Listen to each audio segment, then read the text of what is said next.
Good morning. So I'm currently on my way to work, but I'm here kind of like having thoughts as I recently ended up investing in a different type of company that I don't typically invest in, as I normally invest in things that I understand to the highest degree, right?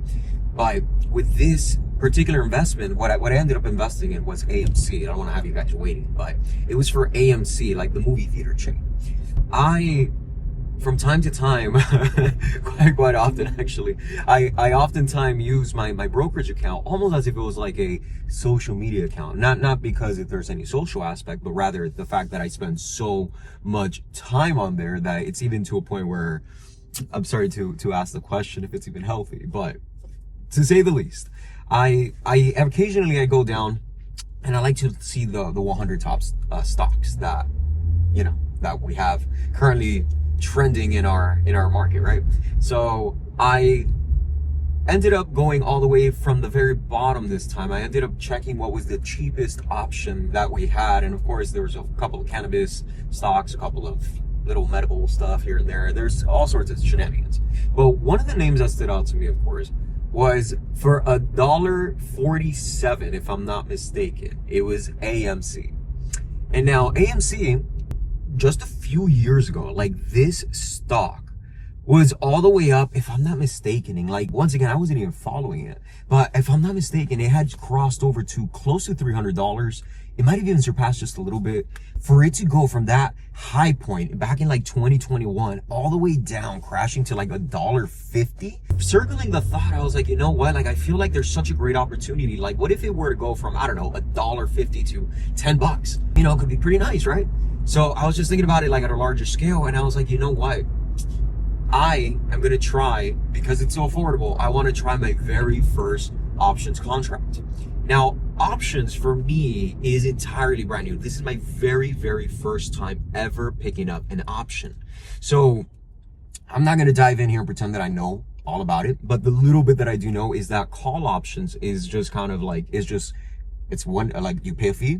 You enter with this one little ticket price. If you're comfortable with it, awesome. You might lose it, but you're essentially buying a lottery ticket to control 100 shares for each contract. So given that this is my very first one, and I was like, all right, let's see, like, am I just speculating? It's like, whatever the case is, I started looking into the contract, this call option, and I ended up buying it for a strike price of $2.50. As of this morning, I just saw my little option call, my call option there, surpass the strike price, where it was at $2.53.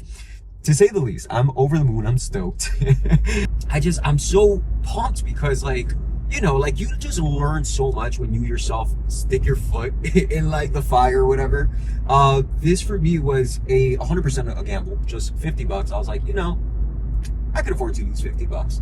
And just like the upside with the fact that this stock was, once again, peaking at around $200 to $300 a share just 5-6 years ago. I'm like, we're literally like just one freaking, like, I don't know, tweet away from it popping off at this point.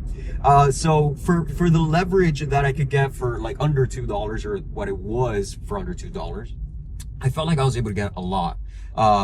So not only did I buy 10 shares, I actually afterwards picked up another 5 shares, which brought up my dollar cost average, I think, to like $1.57. But anyways, I now have 15 official shares, so I have actual skin in the game. Pretty nice. I will tell you what I do believe about the company itself, as, once again, movies. There's a lot of really good movies coming out right now. Or at least that have enough hype and momentum behind them that I feel like it's been driving up the price of AMC at this time. And recently the CEO, I don't like that guy. I don't know. I won't say too much on him, but nonetheless, I don't like the way he speaks. And then, of course, I know they recently I think the issue was, the number's slipping me, I think it was 150 million more shares, diluting those that are already owning some of their stock, but nonetheless. So given that I typically buy and hold stocks, like, this whole idea of like buying a call option was like, it was something that I had been learning about for the last 2 to 3 years, like in the background, but I never put or implemented it into anything. I knew the concept was, if you believed something was going to go significantly higher and you didn't have the additional money there to like invest it. I was like, well, I could toss in $50, but I'm not going to toss in for 100 shares. I think it's 150. Now that I don't have the money, I don't want to throw that money because I don't know if it's going to go up or down. It was just, once again, this was just like a calculated gamble, something that I felt comfortable with and I am okay losing the $50 on. But now that I've spent a little bit of time digesting what a call option is, I was like, okay, I think it's about time that I make this jump. Now, the cost of this contract can vary, but typically, like the one that I paid was about a third of the price of what it would have been for me to have bought the 100 shares. Once again, it would have been like 150 for me to have bought the 100 shares, but I only paid $50. Not too bad. Right now that I purchased it with a strike price of $2.50, and me seeing it this morning surpass the $2.53 mark, that means I already made back my $50 investment. So right now I got my $50 plus this very nice lottery ticket that I feel very fortunate to have in my hand, as it doesn't expire until January 15th of 2027. So with that said, like I don't know, I'm pretty stoked. I want to see what ends up happening and what ends up coming out of this. So we'll see in January.